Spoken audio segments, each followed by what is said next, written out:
নারদকাণ্ডে CBI হোক বা আদালত সবার এক সুর। সংকটকালে আপাতত এটাই তৃণমূলের কৌশল। তৃণমূল ভবনে দলের স্ট্র্যাটেজি বৈঠকে এই কৌশল নেওয়া হয়েছে। মুকুল রায়ের নেতৃত্বে বৈঠকে হাজির ছিলেন নারদকাণ্ডে অভিযুক্ত সব নেতাই। অসুস্থ থাকায় আসতে পারেননি ইকবাল আহমেদ।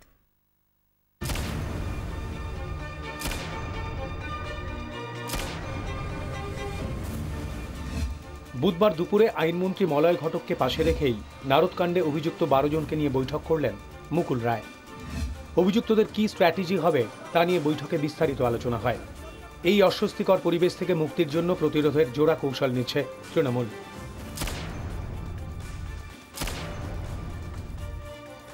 নারদকাণ্ডে তাঁরা যে প্রতিহিংসার শিকার, রাজনৈতিকভাবে মানুষের কাছে এই বার্তাই পৌঁছে দেবে তৃণমূল নেতৃত্ব। অসাংবিধানিক বা অনৈতিক কিছুর মধ্যে তো আমি যুক্ত নই।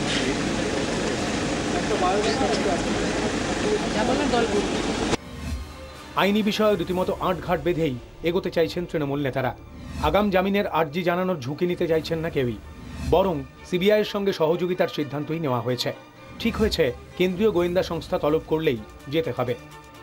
আদালত এবং সিবিআই সবার কাছে যাতে বয়ান এক হয় সেই বিষয়টিও নিশ্চিত করতে বলা হয়েছে প্রত্যেককে।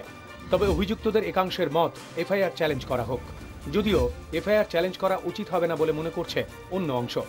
এ ব্যাপারে অবশ্য লিগাল সেলের কল্যাণ বন্দ্যোপাধ্যায় সহ অন্য আইনজীবীদের সঙ্গে কথা বলেই চূড়ান্ত সিদ্ধান্ত নেওয়া হবে। তবে সিদ্ধান্ত যাই হোক, সবাই যাতে সেটাই মানে দল তা নিশ্চিত করতে চাইছে। এরই মধ্যে নারদকাণ্ডে তলব প্রক্রিয়া শুরু করে দিল সিবিআই।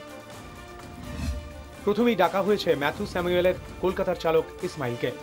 তলব করা হয়েছে আরেক চালক টাইগার মির্জাকেও। ইসমাইলই ম্যাথুকে টাইগারের কাছে নিয়ে যায়, টাইগার তাকে নিয়ে যায় তৃণমূল নেতা ইকবাল আহমেদের কাছে।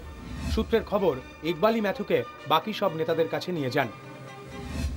এই দুই চালকের বয়ান রেকর্ড করেই পরবর্তী পদক্ষেপ করতে চাইছে সিবিআই। কমলিকা সেনগুপ্ত ও সিজার মণ্ডলের রিপোর্ট, 24 ঘন্টা।